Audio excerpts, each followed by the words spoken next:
safety? You should be. Odds are not good you'll survive a crash by a 40-ton truck with no underride guards.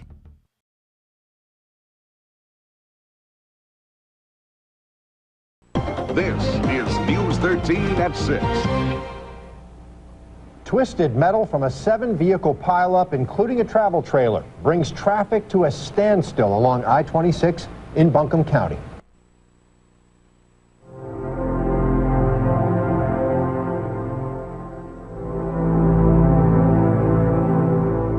As a motor vehicle accident on I-26, which sounded very severe. And what I mean by that is involving a tractor trailer and, if I recall it correctly, several other vehicles. You had one car that was really destroyed, tractor trailer pushed up into a motorhome, multiple cars in front of that were damaged. It was just kind of chaotic looking. It kind of reminds you of a war scene.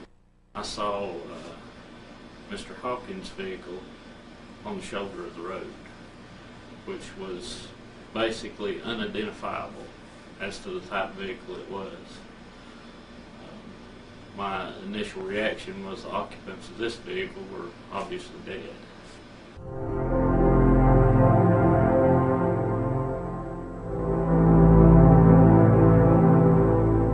Got there and we saw the white SUV, the back end was crushed, and we pulled up beside it. We normally park in front of the wreck so we don't get blocked in, and saw the whole front end was pushed in towards the driver's side, and the engine compartment was basically laid open towards the front. So we knew it was a serious wreck off of that. He was trapped with basically the dash being pushed down on his legs, and with his feet were also entangled with the brake pedal and the gas pedal, and it looked like that the impact was so hard that it pushed his knees up into the dash. He was as close to dead as he could be without being there. I entered his vehicle from the passenger side and began life support measures. His feet looked semi-entangled up under the dash. We took great care in rolling the dash up off of him, and then from that point there's bone fragments on the floorboard, there's bone fragments into the dashboard, jutted slammed into the dashboard. We cut his clothes off of him.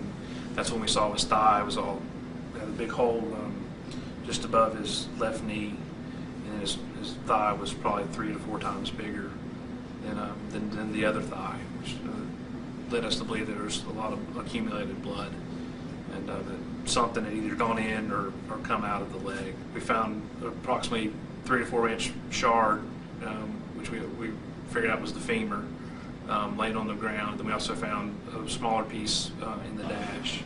He said the pain hurt him so bad he felt as if he were going to pass out again. It was excruciating. He was given pain medication on the scene 2 to 3 times during this 45-minute period, which wasn't affecting him. The fact that he was pinned in there, our hands were tied as to what we could do. What else can we do for you, while we're sitting here, until we can get this vehicle unwrapped around your legs.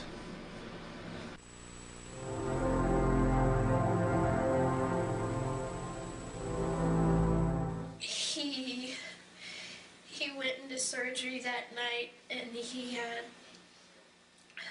a tear in his intestines, and it comes and he might not make it tonight.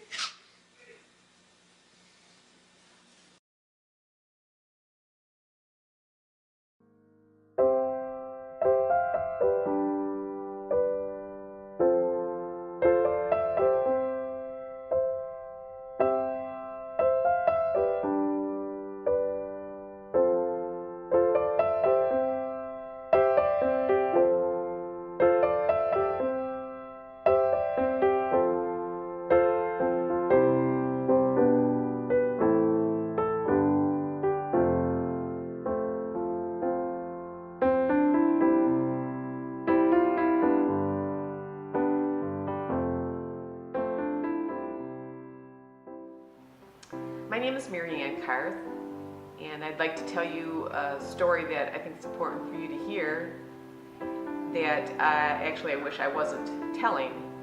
But it's about my family, and I have 9 children.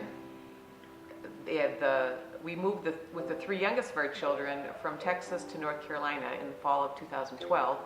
Analia was 17 at the time, Mary 13, Caleb 15. And that Christmas, our children who were college students back in Texas came home for Christmas break, and we were excited when our oldest daughter announced that she had gotten engaged and planned to get married on May 11th. So we planned a big trip back to Texas in May because not only was she getting married, but 4 of them were graduating from college, so we were going to have a big family celebration. Rebecca asked me to sew her wedding dress, so we bought the material for that. And that winter and spring proceeded to sew that and marry the 13-year-old. She modeled the dress so that we could send pictures back to Rebecca as the process went on. And then we made our plans, and on May 4th, I left with the 3 kids in our Crown Vic. My husband Jerry stayed back in North Carolina to work for that week, and then he was going to fly out on Friday for the rehearsal dinner, and Saturday was wedding. We got in Georgia on I-20 and came upon slow traffic that afternoon. We slowed down, and unfortunately a truck driver, for whatever reason, did not slow down. He hit us. It spun our car around and sent us backwards into the back of the tractor trailer ahead of us. The underride guard on the back of the trailer came right off in the back of the car, went under the truck, and Analia and Mary in the back seat were injured. Analia died on the scene, and Mary a few days later from her injuries. All 4 of us had to be taken out with jaws of life. I was in the hospital for a week. Caleb, in the front seat with me, was discharged from the hospital that night with a minor concussion. The difference was, which I learned later, was because the truck came into the part of the car where Analia and Mary were. It did not come into Caleb and my part. So when I learned that hundreds of people die every year from underride, in other words, cars going under trucks, and that the Insurance Institute for Highway Safety had been doing crash testing to prove that the guards on the back of trucks, which are required by a federal standard, even though manufacturers designed their guards to meet that standard, those guards were failing, and cars continued to, year after year after year after year, go under trucks, and people continued to die. And that there was technology that actually could prevent that, but that the Department of Transportation was not requiring it, and the trucking industry was not moving ahead to put those on. Not only that, that I learned that cars went under the sides of trucks, and that there was no federal standard for having side guards, that in 1969, the Department of Transportation actually said that they intended to add side underride protection to the sides of trucks, but they have not. So there's many, many things that we've learned since our crash 5 years ago, and that has made it very difficult to move on with life. That to begin with, it was traumatic. It was unexpected, and when you learn that it could have been prevented, then it made me very angry and frustrated. And so I have become a mom on a mission to make truck crashes more survivable. Not only did my daughters die, but I survived a terrible crash, and I learned what the difference was, and so I have gone on this journey of making truck crashes more survivable. It's unimaginable to think, it still is hard to think that they're actually gone. They were so alive, so full of life, and it was in the blink of an eye, they were gone. Their lives were changed forever. Mary never had a haircut in her life, and she had these long, beautiful braids. I'm very thankful that the nurse, Mary's face was smashed. She cut off Mary's braids. They were soaked in diesel. And I'm very thankful that they were saved, and it's a part of Mary that I still have. But we are convinced that whether it was a mistake that somebody made and then it caused them to collide with the truck, or no matter whose fault it was, that people should not die because of this when it can be prevented. And that's what we're trying to change.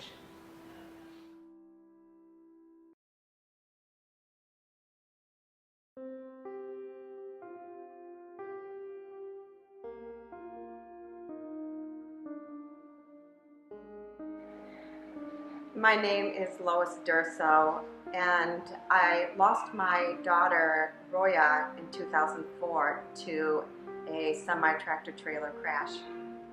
Her fiance was driving. They were only going about 30 to 35 miles an hour when, because of road conditions, her fiance started sliding on the road. He hit some black ice, and their car, it was a BMW, had all the bells and whistles with safety equipment, slid underneath the side or the body of the semi-tractor trailer. The truck driver dragged the trailer for a period of time before he was able to stop. He did not know that a car was under his trailer. He said that he felt just a bump. By the time that it was done, my daughter was crushed to death by the rear tire of the trailer, and she didn't make it to the hospital alive. Her fiance, on the other hand, because his part of the car didn't go under the trailer, he walked away from the crash and didn't have just many injuries, just very minor injuries, scratches, and so on. And so what I learned is that it's not the crash that kills, it's the underride. My daughter was 26 years old. She was beautiful. She had a great heart, did so many good things for a lot of people. She had friends that loved her and family that loved her, and she's gone. She had so many talents, and we'll never be able to see all the things that she could have accomplished. She had this contagious smile, and it just her presence, she had a glow about her, and she made everyone happy. So not having her in our life has been very, very difficult for the past 13 years. It's impacted my family, my children, grandparents, aunts and uncles, and we live with the pain of not having her nearby every single day. There isn't a minute or an hour that goes by that her face doesn't flash into my memory, or I'm not able to, or I'm thinking about her in some way. Her sense of humor, what she was to me, the kind of daughter she was to me. So it's a source of pain. But I've been able to direct that into an area that really needs to change, and that's in truck safety. We know that there's technology available to put underride protection around trailers, not only for semi-tractor trailers, but also for single unit trucks. I know that putting underride protection around trailers, around the sides of trailers, upgrade the rear trailers. I know that the technology is available. In Europe, they actually have a standard for front override technology. And so in this country, we're really behind, and we really need to step up to the plate and protect the motoring public. My daughter didn't have to die. I know that if there had been side underride protection, she would have survived her crash and I wouldn't be here today. And I would see my grandchildren. I would see her achieve everything that she, excuse me, I would see her achieve everything that she wanted to do with her life. And as it stands now, the only thing I have is to go to her gravesite and put flowers on her gravesite, and I would never want that to happen to any parent. And so I'm just asking that you would support the Stop Underrides Act 2017. Senator Gillibrand and Senator Rubio co-led this December 12th, 2017. And we've spent a lot of time and effort and treasure, Mary Ann Carth and myself, trying to get this bill to move forward. This is my daughter, Roya, and there's Analia and Mary. So we know that it's going to save other people's lives and loved ones, and that's what this is all about, is saving lives, preserving what means the most to us, and that's our families.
Till we meet again. Sometimes life just isn't fair. One swift crash, then vanishing of curly hair. She was pristine. It was, in the name, a dream. Nothing now remains the same. Emptiness of hearts grown cold, left at only 26 years old. Short it seems, but in that time, made a great impression that's everlasting on my mind. She loved to shop and get dressed up, most certainly a sight to see, a sight no more, but images remain in my aching memory. What's only 4 months seems like an eternity, yet all is still a blur to me. Open tears, hidden fears, how could something so raw be true? Sorrow and anger, nothing new. Her dreams were so simple, yearning for motherhood and a family to call her own. A once reality will never be so. This is so cruel, it is not right. Her face has left my precious sight. What would I not give to see her again until that day when we will meet in heaven? Like a rose so compassionate and sure, with a mind so open and pure, yet the rose wilts, as does the one so full of life, so full of love, so full of happiness. Just another fairy tale that contains no end, just another loss of a forever friend. The fairy tale was certainly cut short. The fairy tale and its magnificent princess are forever earthly diminished. How could this be? How could this be? It is such an awful dream to me. I will awaken in this world or the next till we meet again. By Sarah Sadie Larimore, 2005.